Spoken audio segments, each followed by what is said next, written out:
La obra del Espíritu Santo en la Iglesia. Estudio del libro de Hechos de los Apóstoles. Lección número 3. Todos estos perseveraban unánimes en oración y ruego. La paz del Señor sea contigo, con tu casa. Soy el pastor Pedro Montoya. Continuamos con la serie de enseñanzas acerca de la obra del Espíritu Santo en la Iglesia. Estudio del libro de Hechos de los Apóstoles. Quiero, antes de comenzar directamente a establecer la enseñanza de esta noche, lo que estamos compartiendo es la palabra de Dios. El contenido de estas enseñanzas no forma parte de una denominación, de una escuela teológica, de una facultad teológica, no forma parte ni siquiera de mi propia apreciación. No es el punto de vista ni siquiera de mi persona. Estamos compartiendo la palabra del Señor. El Evangelio no tiene un punto de vista. El Evangelio no tiene una apreciación personal. El Evangelio es directamente la enseñanza del reino de los cielos. Es la virtud que viene de lo alto. Por lo tanto, estamos más que seguros que en lo que estamos estudiando es conforme a la voluntad del Señor. Cuando usted lee el capítulo 1 del Evangelio de Lucas, que escribió tanto el Evangelio como Hechos de los Apóstoles, dice claramente allí, por el Espíritu de Dios, Lucas escribiendo: todas estas cosas te escribo, oh amado Teófilo, para que sepas la verdad en la que hemos sido enseñados desde un principio. No era el punto de vista entonces de Lucas, no era la apreciación, no era el criterio, mucho menos el criterio que Lucas tenía con respecto a lo que él estaba viendo, sino que era directamente la transmisión por el Espíritu de Dios de aquello que Dios quería que llegara a nosotros. Y por lo tanto, entonces, estamos estudiando y tenemos la seguridad de que no es un punto de vista, no es la apreciación de alguien, no es la visión personal que yo tengo al respecto. Es la palabra del Señor. En más de alguna ocasión en tiempo anterior, lo que estamos compartiendo, yo pensé de una forma diferente, pero el Señor me ha mostrado por su palabra y a eso es que nos estamos alineando. Así que quiero dejar establecido que no es la apreciación de alguien, sino lo que la palabra del Señor establece con respecto a la obra del Espíritu Santo dentro de la iglesia. En algunos casos, lo que hemos estado compartiendo y lo que seguiremos compartiendo podrá ser de alguna manera chocante al lector o a la persona que esté viendo. ¿Por qué? Porque no hemos estado acostumbrados a ello. Pero es lo que la palabra del Señor establece al respecto. Bien, en la enseñanza de esta noche vamos a estudiar, basado en el versículo 13, en el versículo 14, todos estos estaban unánimes en oración y en ruego. Vamos a comenzar a estudiar, porque de aquí en adelante eso es lo que la palabra nos va a presentar. Vamos a estudiar las condiciones necesarias para que el pueblo de Dios reciba el bautismo con el Espíritu Santo. A esto es a lo que el Señor nos está llevando.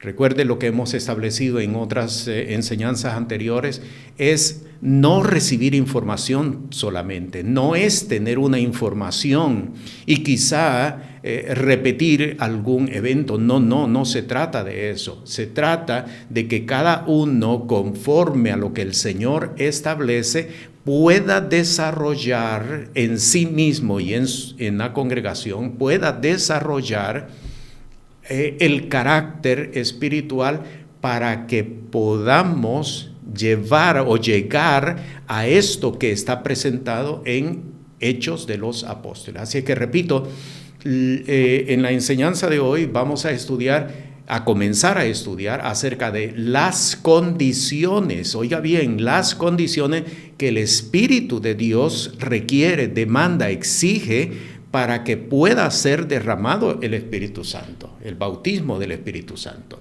Sabemos que es por gracia, que es un don de Dios, eso lo sabemos muy bien, pero tenemos que tener claro que el Espíritu de Dios siempre demanda requisitos, demanda ciertas condiciones, y eso es lo que vamos a estudiar. Vamos a leer el versículo 13, estamos en el capítulo 1 de Hechos de los Apóstoles. Vamos a leer versículo 13 y versículo 14 y comenzamos. Y entrados, subieron al aposento alto donde moraban Pedro, Jacobo, Juan, Andrés, Felipe, Tomás, Bartolomé, Mateo, Jacobo, hijo de Alfeo, Simón Celotes y Judas, hermano de Jacobo. Todos estos perseveraban unánimes en oración y ruego con las mujeres y con María, la madre de Jesús, y con sus hermanos. ¿Cuánta gente había reunida en todo este proceso del Espíritu de Dios? ¿Cuánta gente? Por el capítulo 2 nos damos cuenta que era un promedio de 120 personas, aunque en una de sus epístolas el apóstol Pablo hace mención a un número aproximado de 500 hermanos y él dice, muchos de ellos aún todavía viven. Sin embargo, repito, por lo que leemos en el capítulo 2, que estaban reunidos 120 personas, entendemos que este grupo original, vamos a presentarlo de esta manera, este grupo original estaba formado por un número aproximadamente de 120 personas. La enseñanza de hoy, como dije hace unos segundos atrás, está basada en el versículo 14. Todos estos perseveraban unánimes en oración y en ruego. Y en esta declaración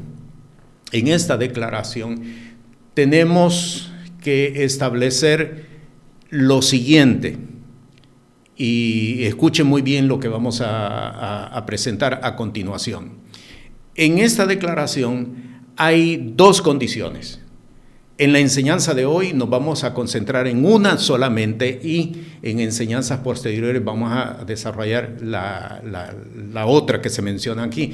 ¿Cuáles son las dos condiciones que se establecen? Leámoslo nuevamente. Todos estos perseveraban unánimes en oración y en ruego. Una condición es la oración y ruego. ¿Qué significa ruego? Significa intercesión, oración e intercesión. La oración y la intercesión son condiciones para la manifestación del Espíritu Santo. Óigalo bien, la oración y la intercesión es condición para la manifestación del bautismo con el Espíritu Santo. ¿Por qué razón? Porque la palabra del Señor lo establece. Jesús mismo, haciendo referencia a la palabra profética del libro del profeta Jeremías, dijo, mi casa, casa de oración será llamada, casa de oración será llamada. Y cuando leemos allá en Segunda de Crónicas, cuando Salomón declaró, consagró la casa, él dijo, tú oirás la oración de a todos aquellos que clamen desde este lugar.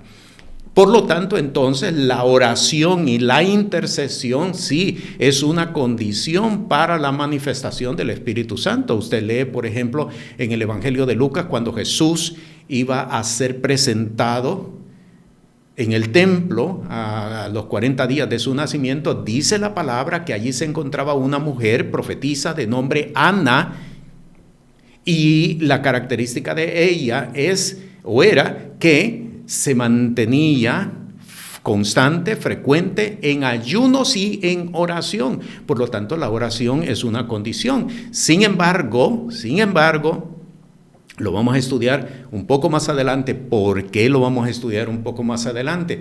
Porque no se trata solamente de orar o de interceder. Se trata primero de hacer las transformaciones necesarias en la vida de aquel o de aquella que va a orar, para que no resulte lo que el apóstol Pablo dice en su primera epístola a los Corintios: metal que resuena, címbalo que retiñe. Si no hemos transformado la sustancia, si no ha habido la manifestación del Espíritu Santo, si la persona no ha sido bautizada con el Espíritu Santo, lo enfatizo, si la persona no ha sido bautizada con el Espíritu Santo, cualquier actividad de oración, cualquier actividad de intercesión se constituye en una actividad protocolaria, se constituye en una actividad inclusive hasta litúrgica, pero no trasciende espiritualmente. Y eso tenemos suficientes evidencias de eso, porque no ha habido realmente transformaciones con los casos que en tiempo contemporáneo, por supuesto, en tiempo contemporáneo hemos tratado de desarrollar, reproduciendo oración e intercesión. Así es que lo vamos a estudiar más adelante para que nos podamos concentrar, y aquí viene la segunda condición que se presenta, en versículo 14, todos estos perseveraban unánimes. Aquí está. Esta es la condición que vamos a estudiar nosotros en la noche de hoy. Perseverar unánimes. ¿Qué significa unánime? Unánime es una virtud espiritual, y vamos a entrar ya en unos segundos a estudiarlo y a definirlo propiamente. Algo que quiero establecer previamente para ya entrar en la enseñanza, algo que quiero establecer es lo siguiente.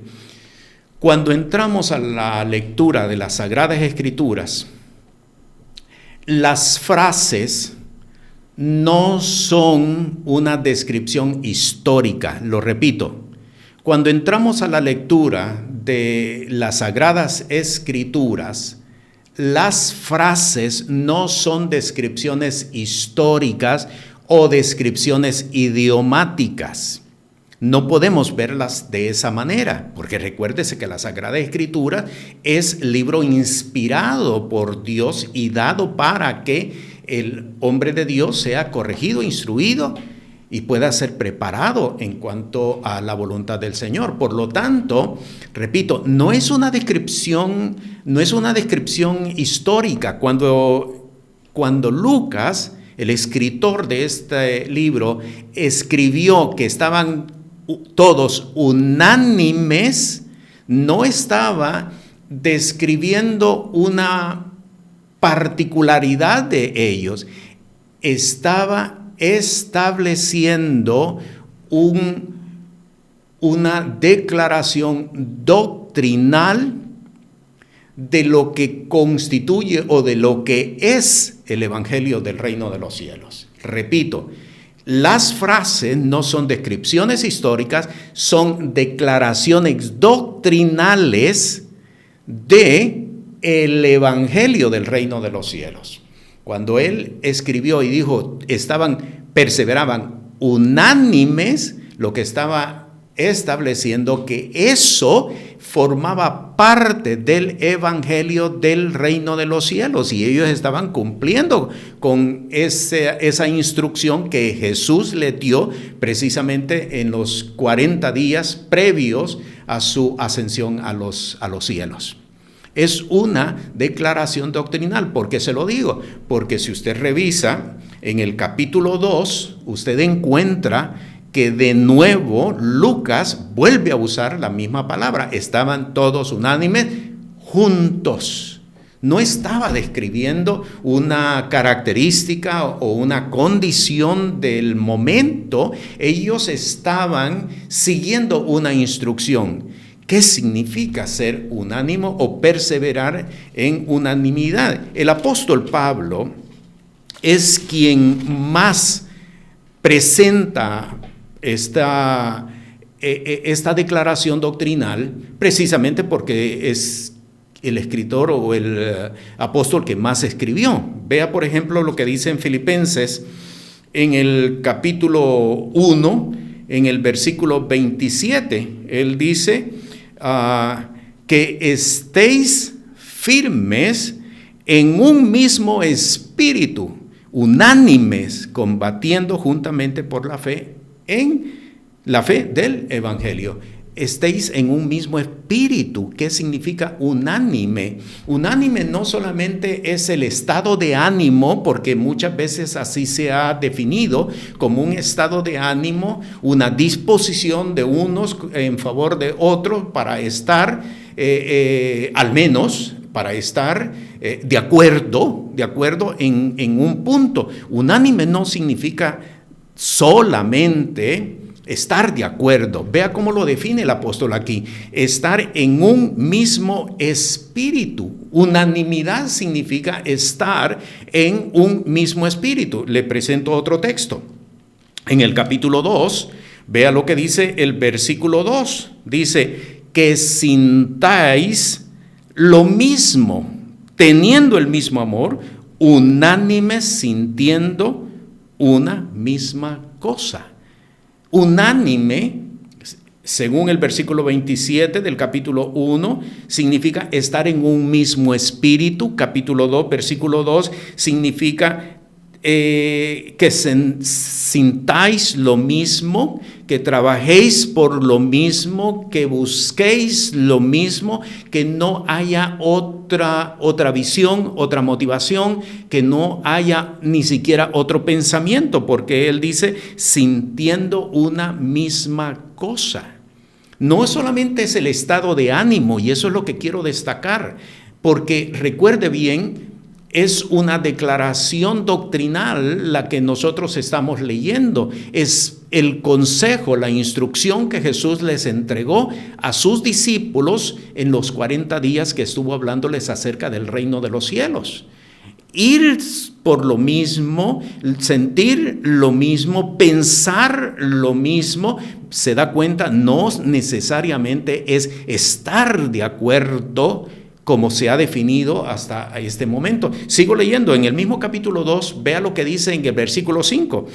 Haya pues en vosotros este sentir que hubo en Cristo Jesús. Haya pues este mismo sentir que hubo en Cristo Jesús.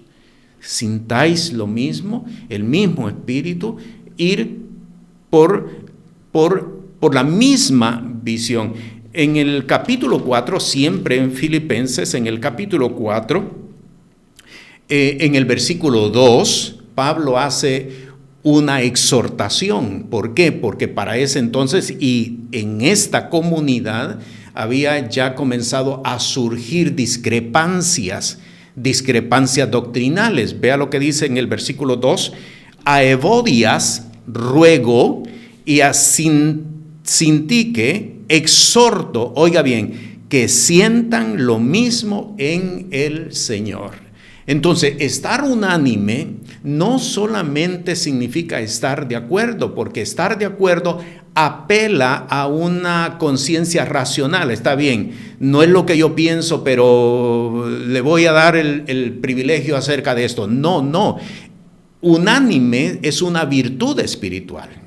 Una virtud espiritual que significa estar conectado al mismo espíritu, conectado a la visión que el espíritu está entregando, conectado al mismo sentir con respecto a lo que se está haciendo. Otro texto más, y en esta ocasión es el apóstol Pedro. Vea lo que dice en su primera epístola, en el capítulo 3, en el versículo 8, también el apóstol Pedro habla acerca de esto y dice, finalmente, sed todos de un mismo corazón. Y aquí tenemos entonces la definición de lo que es unánimes. Se da cuenta lo que significa unánimes, no estar necesariamente en unidad. Si el espíritu si las personas no están conectadas al mismo espíritu, nunca va a haber unidad. Repito, si no están conectadas al mismo espíritu, nunca va a haber unanimidad, nunca va a haber unidad.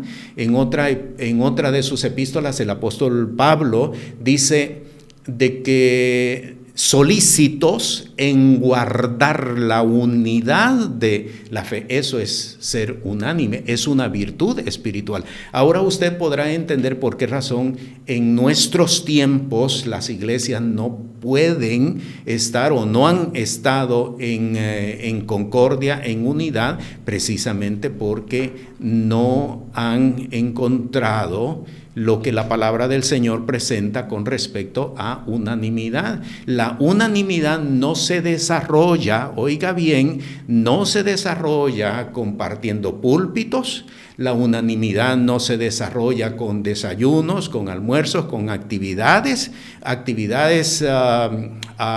convencionales. No se desarrolla de esta manera porque la unanimidad tiene que ver con una virtud espiritual, la virtud de estar conectados a un mismo espíritu, a un mismo sentir, a la visión que el espíritu ha establecido para la región, todo lo que el espíritu ha establecido con respecto a la obra de Dios. Así que la unanimidad, perseverar en unanimidad es la condición primera para que el Espíritu de Dios se derrame o bautice en su Santo Espíritu. Y esto es bien importante. Si no hay unanimidad, no puede haber bautismo con el Espíritu Santo. Se da cuenta lo importante que es lo que la palabra del Señor nos está estableciendo. Por lo tanto, tenemos que caminar, trabajar, esforzarnos por alcanzar la unanimidad. Repito, como el Espíritu la determina, como el Espíritu la ha establecido, no con el parecer de alguien. Yo creo que si hacemos esto, vamos a alcanzar esto. No, porque la iglesia no es una empresa. La iglesia es el cuerpo de Cristo. La iglesia no es una empresa, no podemos integrar principios del mundo para provocar lo que en el mundo tal vez ha funcionado. ¿Por qué? Porque es una institución humana, carnal, pero la iglesia es el cuerpo de Cristo. Por lo tanto, a César lo que es de César y a Dios lo que es de Dios. La iglesia tiene que caminar bajo el poder del Espíritu Santo. Recuerde lo que hemos estudiado y hemos establecido, la declaración de la palabra, más bien lo que dice Efesios capítulo 1, versículo 13, fuiste sellados con el Espíritu de la promesa. Es el Espíritu de Dios, es el Espíritu de Dios. La pregunta que vamos a contestar, y en esto va a consistir entonces la enseñanza que vamos a presentar, ¿cómo se alcanza la perseverancia en unanimidad? ¿Cómo logramos ser perseverantes en unanimidad? ¿Por qué? Porque hemos declarado, efectivamente hemos declarado que la unanimidad es condición. Es condición para que pueda ser derramado el Espíritu Santo. Observe usted, en la lectura de Hechos de los Apóstoles, capítulo 1, capítulo 2, el derramamiento del Espíritu Santo se describe en el capítulo 2, versículo 1 en adelante. El bautismo con el Espíritu Santo. El capítulo 1, por lo tanto, está presentado para que nosotros entendamos que estas condiciones se reunieron primero para llegar a esto luego. ¿Cuál fue la condición que Señor se completó?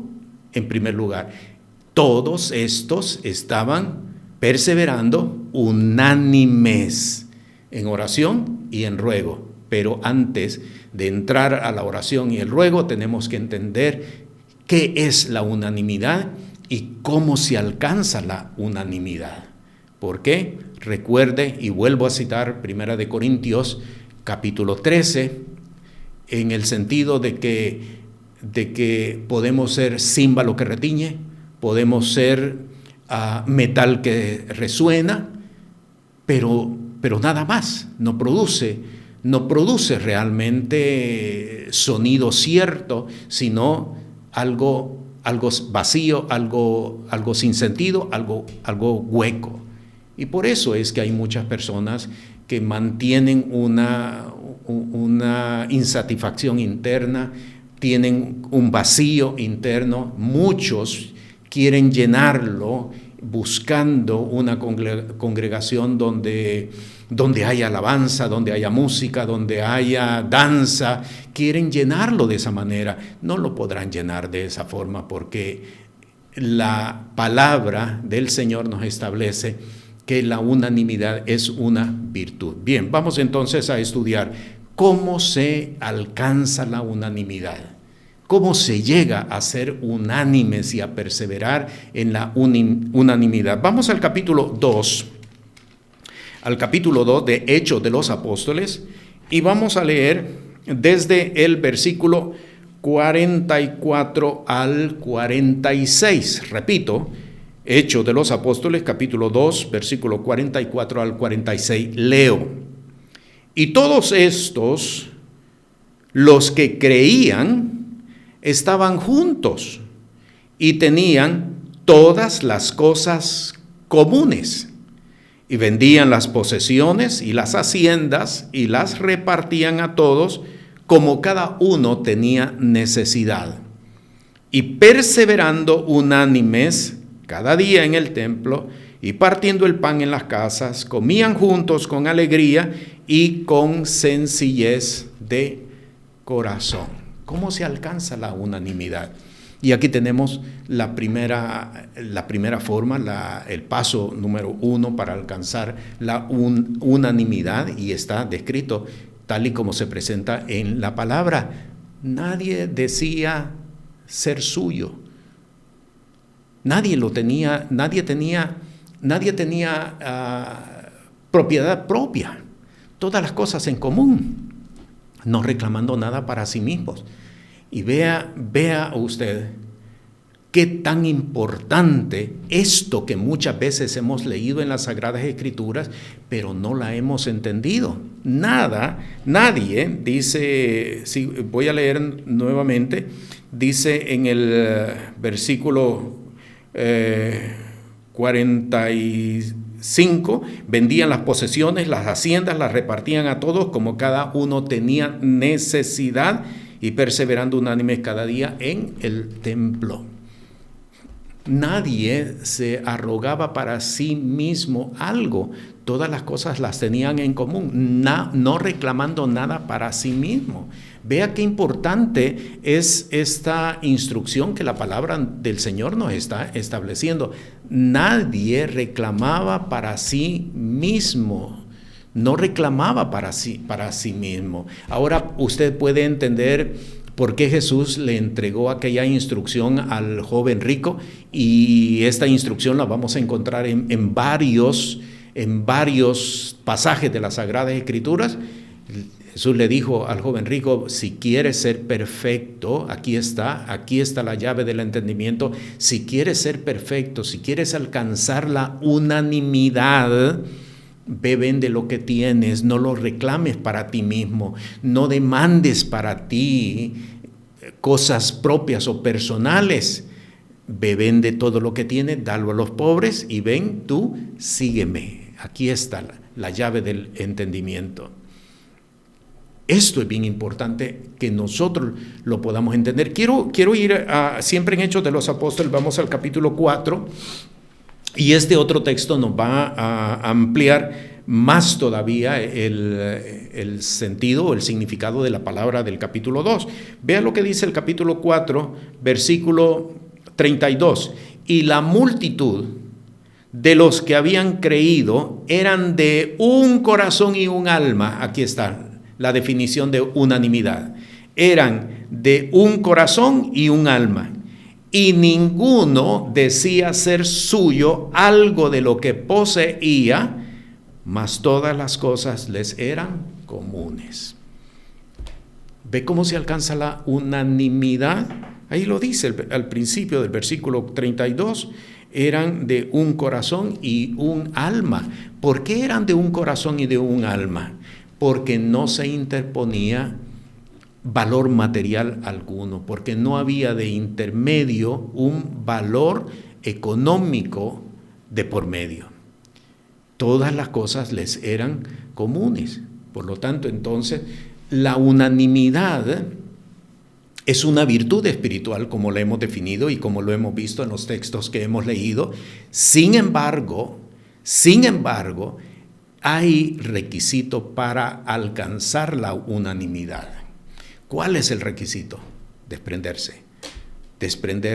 Ahora podemos entender con mucho más sentido lo que el apóstol Pablo escribió en Filipenses, su epístola a los Filipenses, cuando él dijo: lo que para mí era ganancia, yo lo he reputado en pérdida. Pero añadió y dijo: todo lo he considerado como estiércol por alcanzar aquello para lo cual yo fui alcanzado. No podremos alcanzar unanimidad cuando busquemos la atención hacia nosotros mismos. Cuando dirijamos la atención hacia nosotros mismos, no la podremos alcanzar. Por eso es importante que nosotros entendamos que para ser unánimes es necesario desprenderse. Es necesario desprenderse. ¿De qué me voy a desprender? De todo aquello que representa un valor para mí. ¿Por qué? Porque donde está tu tesoro, allí va a estar tu corazón. Si tenemos valores en nosotros mismos, nuestro corazón va a estar inclinado y convirtiéndose en un guardián de ese valor. Por lo tanto, no podremos ver la manifestación de Dios cuando venga a nuestras vidas. ¿Quién subirá al monte de Jehová? Esta es una palabra que usted la conoce muy bien. ¿Quién subirá al monte de Jehová? La palabra da la respuesta y dice: el limpio de corazón. El limpio de corazón no solamente es aquel que camina en ingenuidad, sino aquel o aquella que ha entregado valores, méritos, todo aquello que ha representado un logro, todo aquello que ha representado, oiga bien la palabra que voy a utilizar, testimonio, todo aquello. ¿No se ha dado cuenta cómo muchas veces presentamos valores por medio de testimonios? O sea, no podemos atraer la atención a nosotros. ¿Por qué? Porque eso también es un valor. Todo tenemos que entregarlo, todo tenemos que desprendernos para que entonces el Espíritu de Dios pueda desarrollar un valor, un mérito en cada uno de nosotros. Vamos a Filipenses, porque hay otra palabra aquí que necesitamos ver. Filipenses en el capítulo 2, vamos a leer en el versículo 3 y en el versículo 4. La epístola del apóstol Pablo a los Filipenses es una epístola muy importante para todo hombre de fe, para toda mujer de fe, porque las instrucciones que encontramos del Espíritu de Dios son útiles para poder desarrollar carácter espiritual. Ve lo que dice el versículo 3. Nada hagáis por contienda o por vanagloria. Nada hagáis por contienda o por vanagloria. Muchas veces, y esto es lo que sucede en reuniones cuando está el pueblo de Dios reunido, casi siempre lo que se comenta es lo que compete a nosotros. Nada hagáis por contienda o por vanagloria, porque estamos yendo en camino contrario a la unanimidad. Vamos yendo en sentido contrario. Sigo leyendo, versículo 3, nada hagáis por contienda o por vanagloria, antes bien en humildad, estimándoos inferiores los unos a los otros. Estimándoos inferiores. Y esto no está diciendo, ni está hablando, ni está haciendo alusión a una baja autoestima. No está haciendo referencia a nada de eso. Es sencillamente el poder ver la obra de Dios en el hermano, en el medio donde nos estamos moviendo, no ver que todo lo que el Señor está haciendo, lo está haciendo en mí. Si no lo está haciendo en mí, no lo está haciendo en nadie. No es esa la obra del Espíritu de Dios. La obra de Dios se está haciendo en medio de todos. Y quiero conocer qué es lo que Dios está haciendo en el ambiente. Esto es bien importante. Sigo leyendo el versículo 4. No mirando cada uno a lo suyo propio, sino cada cual también a los de los otros. Aquí está la definición entonces de unanimidad. Estamos hablando doctrinalmente. Esto es parte de doctrina. Esto es doctrina del Evangelio del Reino de los Cielos. Por eso usted va a ver que se repite en los Evangelios, se repite en Hechos, se repite en las cartas paulinas, se repite en las cartas juaninas, en las epístolas de Pedro. Está presente en todo porque es parte de la doctrina del Evangelio del Reino de los Cielos. Esto es bien importante que nosotros lo entendamos. ¿Cómo se alcanza entonces la unanimidad? No reclamando nada para nosotros mismos. No reclamando nada para nosotros mismos. La enseñanza la tenemos desde Abraham. No es parte solamente del Nuevo Testamento.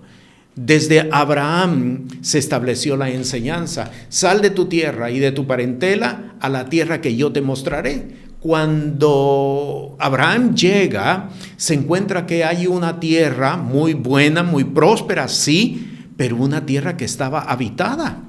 Estaba habitada. ¿Cómo me vas a entregar la tierra de otro? ¿Cómo me vas a entregar una tierra que no está vacía, tiene ya propietario? ¿Qué es lo que Dios le estaba enseñando a Abraham? Dios le estaba enseñando a Abraham que viviera como heredero del mundo, pero no reclamando nada para sí. Por eso en la enseñanza de Génesis se estableció que Abraham era peregrino y extranjero. Y en Hebreos, en el capítulo 11, se vuelve a establecer esta enseñanza, peregrinos y extranjeros. Somos herederos del mundo. Mire qué hermoso esto que estamos estableciendo. Somos herederos del mundo, pero vivimos en el mundo como si fuésemos peregrinos y extranjeros. ¿Por qué decimos que somos peregrinos y extranjeros? Pues porque la palabra del Señor lo establece. Vaya por favor a Romanos capítulo 4. Este es un texto que lo leímos un par de programas anteriores. En el versículo 13 dice: porque no por la ley fue dada la promesa a Abraham o a su simiente, oiga bien, de que sería heredero del mundo. ¿Para qué fue llamado Abraham? ¿Para que le entregaran un pedazo de tierra? No. Dios no le estaba entregando una franja de tierra. Dios le estaba entregando el mundo entero, heredero del mundo. Y por eso en Romanos también, la palabra, el apóstol Pablo en esta ocasión dice de que si heredero, coherederos juntamente con Cristo. Si somos hijos, herederos, coherederos juntamente con Cristo.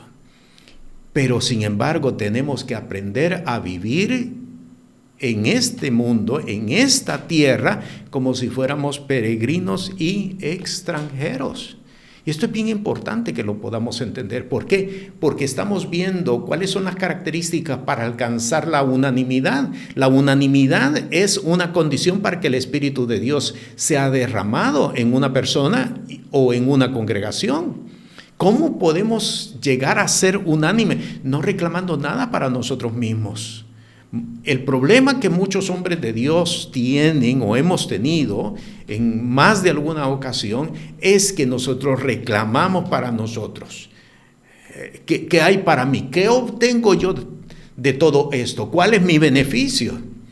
¿Cuál es el logro que voy a tener para mí? Sí, soy siervo de Dios, está bien, voy a proclamar el mensaje del Evangelio, pero ¿qué logro yo con todo esto? Y esto, hermanos, en lugar de caminar buscando la unanimidad, nos aleja porque queremos una cuota de poder, una cuota de gloria, una cuota de protagonismo, una cuota de lo que se está haciendo.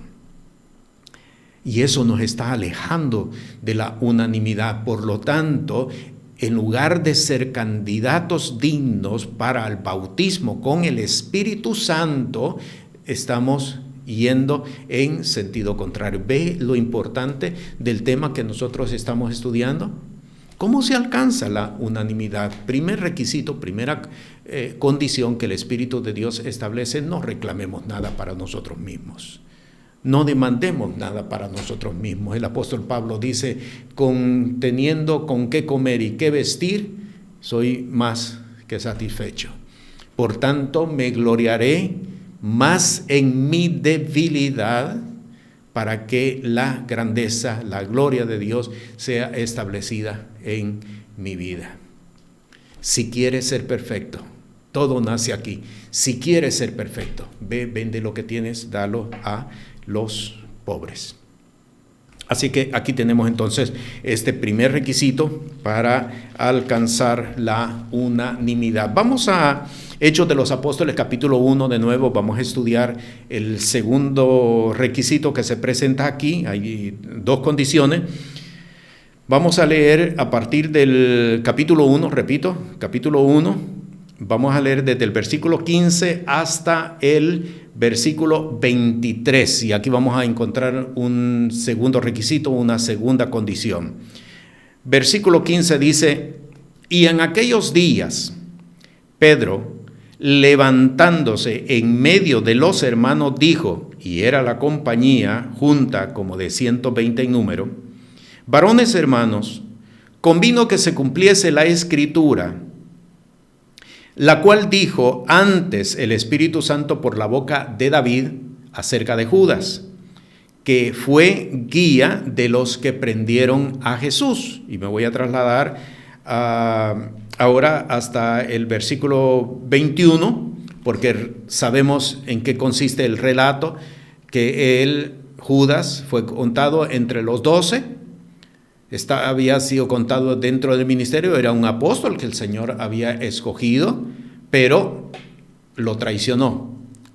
Vea lo que dice ahora el versículo 21. Conviene pues que de estos hombres que han estado juntos con nosotros todo el tiempo que el Señor Jesús entró y salió entre nosotros, ponga atención a lo siguiente, comenzando desde el bautismo de Juan hasta el día en que fue recibido arriba entre nosotros, uno sea hecho testigo con nosotros de su resurrección. Y terminamos versículo 23, y señalaron a dos, a José, llamado Barsabás, que tenía por sobrenombre Justo, y a Matías.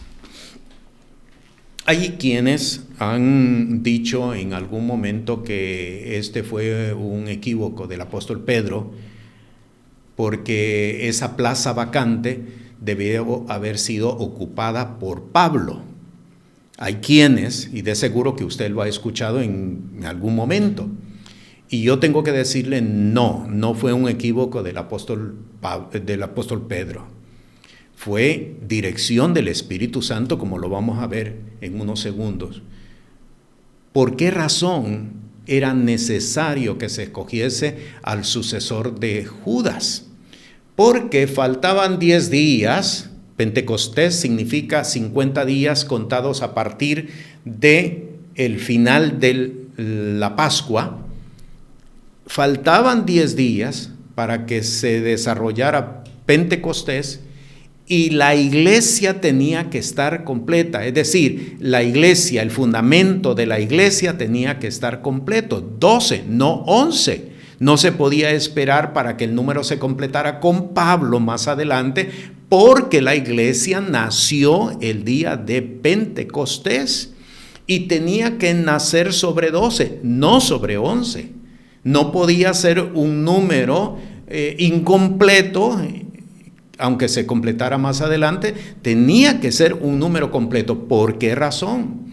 Porque cuando usted va al libro de Apocalipsis, usted encuentra que en el trono estaban 24 ancianos, y cuando estudiamos el libro de Apocalipsis nos dimos cuenta que los 24 ancianos son los 12 hijos de Jacob y los 12 apóstoles. ¿Entiende por qué el número tenía que ser completo?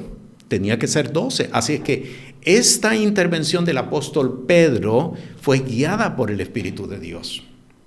El Espíritu de Dios lo guió para que él estableciera la necesidad de escoger al sucesor de Judas. Pero, ¿en qué consiste propiamente el requisito que se nos está presentando aquí? ¿Cómo alcanzar la unanimidad? ¿Cómo llegamos a ser unánimes? Observe lo siguiente.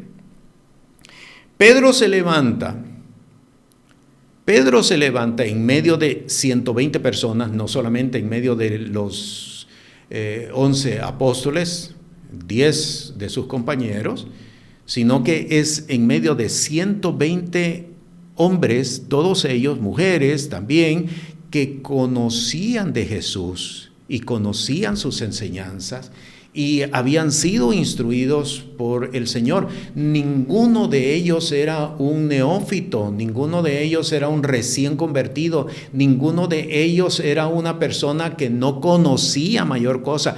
Todos ellos eran hombres y mujeres que habían estado continuamente en las enseñanzas de Jesús. ¿Qué es lo que quiero decirle con esto? Que todos ellos eran hombres que tenían conocimiento y tenían una experiencia en el Señor. Pero usted no encuentra en el relato que ninguno de ellos se opuso a lo que el apóstol Pedro dijo. Ninguno de ellos se opuso a lo que el apóstol Pedro dijo, sino que todos coincidieron. De seguro no lo habían visto, porque si lo hubieran visto, alguien lo hubiera presentado. No lo habían visto, pero cuando el apóstol Pedro lo presentó, todos coincidieron, sí, eso es del Espíritu, eso tiene que hacerse y hay que hacerlo ahora. ¿Cómo se alcanza la unanimidad? Cuando estamos dispuestos a sujetarnos a la palabra de otro. ¿Sabe por qué razón hoy en día no se logra desarrollar unanimidad? Porque cuando hay presencia de otros y alguien presenta, de momento alguien dice, no, eso no es así. Eso no es así. Yo tengo otra apreciación, yo tengo otro punto de vista. Eso no es así. Aunque no lo diga públicamente o aunque no lo diga en voz audible, el hecho de que no estén de acuerdo no desarrolla unanimidad. No, eso realmente no es así. Eso que él está diciendo realmente no es así. ¿Sabe cuántos utilizan la plataforma de otros para auspiciarse ellos mismos? Repito, ¿sabe cuántas personas utilizan las plataformas de otros para auspiciarse ellos mismos? Para desplazar a uno y ponerse ellos. Allí no hay unanimidad. Unanimidad se construye cuando decimos, sí, esa palabra viene de Dios. Esa palabra es de Dios. Y esa palabra no se cuestiona. Hagamos como está siendo instruido por el hombre o por la mujer de Dios. No encuentra en ningún momento que uno de ellos, eran 120 en total, 119, que coincidieron, sí, esto viene de Dios, esto es de Dios, movámonos en función de esto. ¿Cómo se alcanza entonces la unanimidad?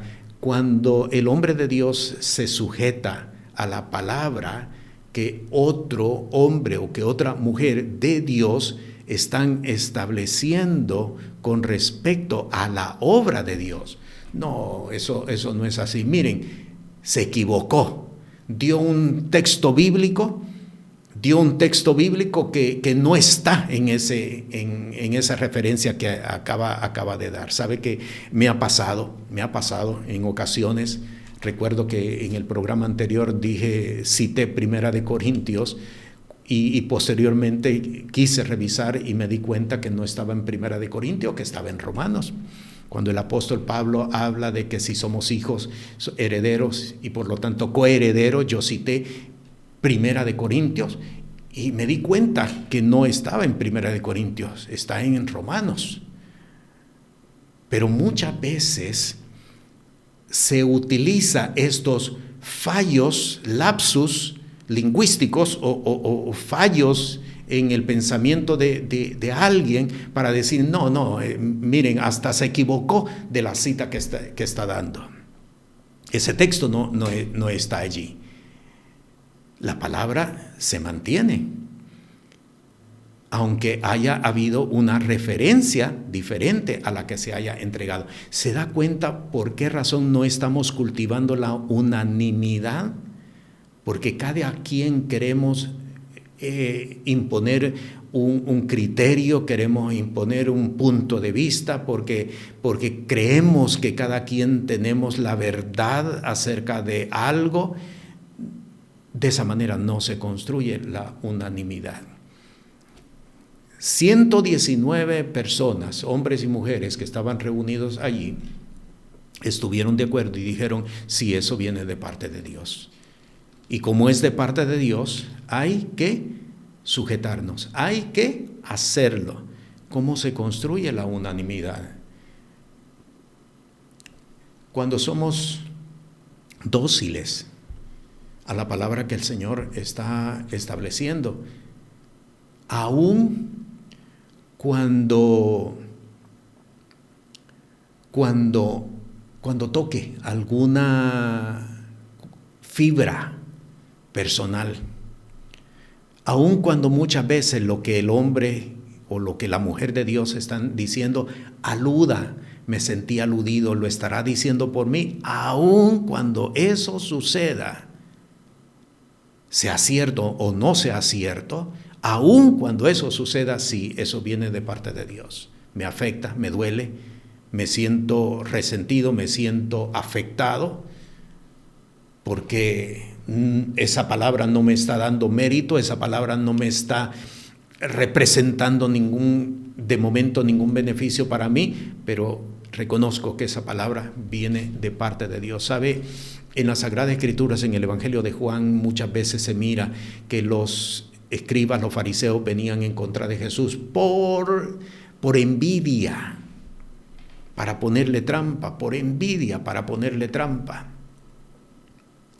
No podemos caminar por envidia, no podemos caminar por resentimiento, desechando lo que sabemos que es de parte de Dios porque nos sentimos aludidos a algo.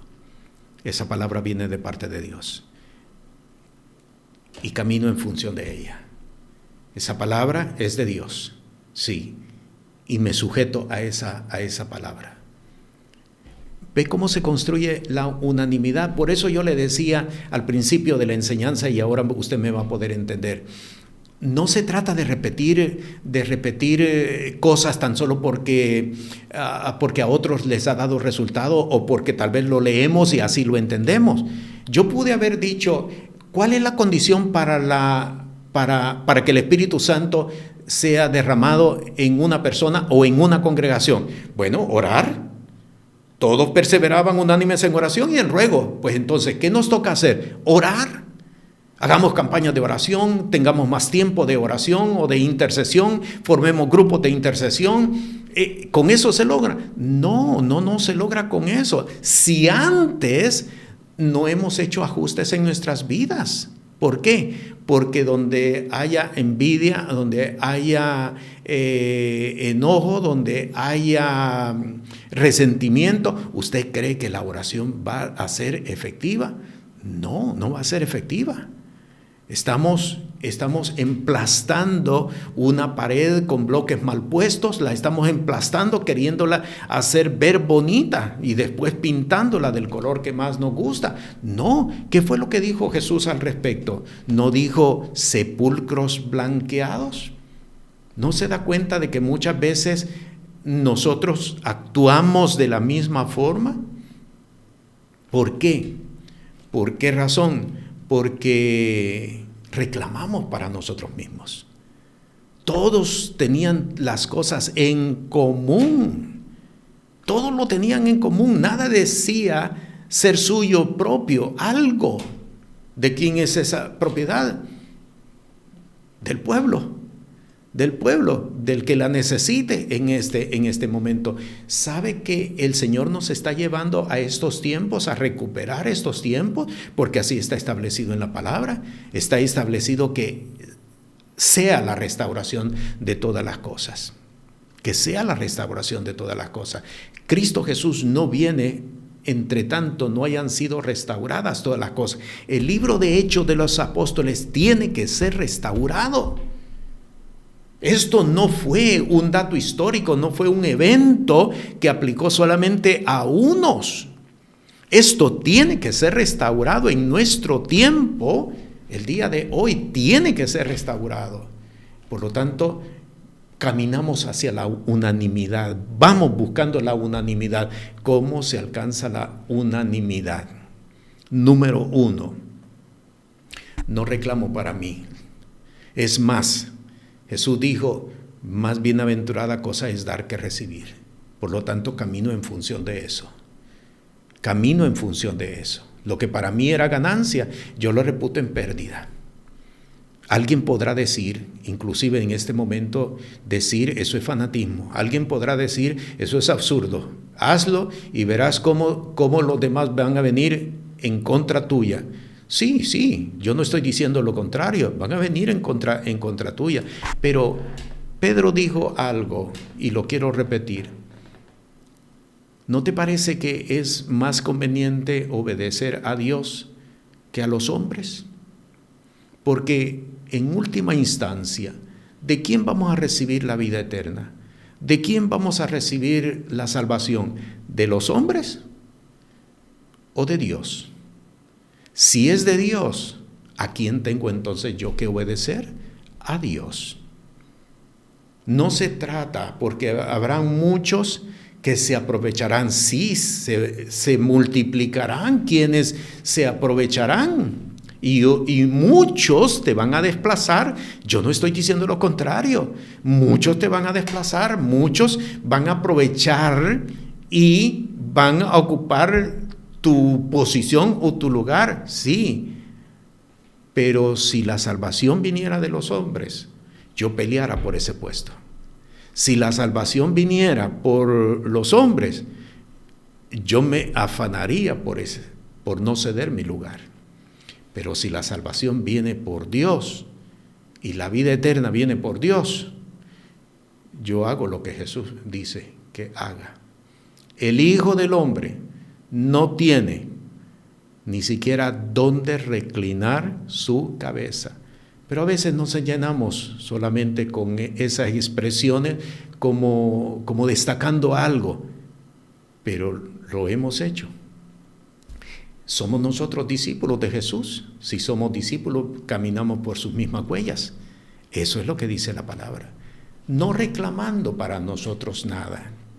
No reclamando ni siquiera mérito para nosotros mismos. No destacando lo que nosotros hacemos. Que sea el Señor quien destaque, que sea el Señor quien nos ubique y establezca nuestra propia justicia y la justicia de Él, no nosotros. para que entonces, oiga bien, para que entonces el Espíritu Santo venga. Si realmente queremos el Espíritu Santo, esto no es fácil, se tiene que trabajar para ello. ¿Cómo se alcanza la unanimidad? Me sujeto a la palabra, esa palabra es de Dios, yo me sujeto a esa palabra. Eso es de parte de Dios. Puedo sujetarme a otro, puedo someterme a otro, aun cuando este otro no tenga el suficiente mérito que para nosotros sería la condición para someternos a su palabra. El día de hoy, el Espíritu de Dios nos está presentando el camino del Evangelio. Oiga bien esto, este es el camino del Evangelio. Este es el camino de la vida eterna. Este es el camino de poder. Este es el camino de la gloria. El camino de la gloria no es estableciendo lo suyo propio, que sea Dios quien establezca lo que Él ha determinado. Cuando Daniel fue arrojado al foso de los leones, el día siguiente, cuando Nabucodonosor va personalmente a buscarlo, Daniel le dijo: mi Señor, mi Dios, envió un ángel y tapó la boca de los leones. ¿Por qué? Porque Él sabía que mi justicia tenía que ser establecida. ¿Cómo se alcanza la unanimidad? Que sea Dios quien la establezca en nosotros, los méritos, los logros, no nosotros mismos. Por lo tanto, el día de hoy se nos presenta un camino arduo. Esto no es fácil. Yo estoy consciente de esto. Esto no es fácil. No estoy presentando opinión de hombre, estoy presentando la palabra. Esto no es fácil, pero es el camino para alcanzar el poder del Evangelio, del reino de los cielos. Mi Señor, delante de tu presencia estoy.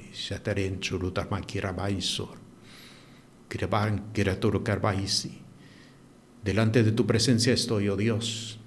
Y está delante de tu presencia un pueblo, y es un pueblo grande. Es el pueblo redimido.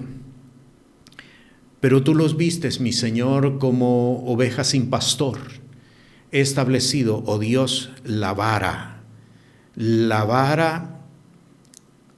de fortaleza de la que se habla en el libro de los Salmos. Aunque ande en valle de sombra de muerte, no temeré mal alguno, porque tu vara y tu cayado me infundirán aliento. He establecido tu vara, Señor. Ahora, oh Dios, los que son tuyos van a escuchar y van a caminar en función de ello. Los que no son tuyos, los que tú no has llamado, oh Dios, cerrarán su oído y tú los alejarás. Ahora, Padre, en el nombre de Jesús, yo pido, Padre, que venga espíritu de arrepentimiento a hombres y a mujeres. Espíritu de arrepentimiento, porque es el tiempo de la restauración de todas las cosas. El tiempo del avivamiento de tu obra en medio de los tiempos. Que venga, Señor, espíritu de arrepentimiento, para que a partir de este momento, oh Dios, este pueblo camine en función de la vara que ha sido trazada. Este pueblo camine, mi Señor, en función de la obra de tu Santo Espíritu en medio de la iglesia. Padre, en el nombre de Jesús, y aquellos, oh Dios, que ya estén completos, Señor, sean bautizados con el Espíritu Santo.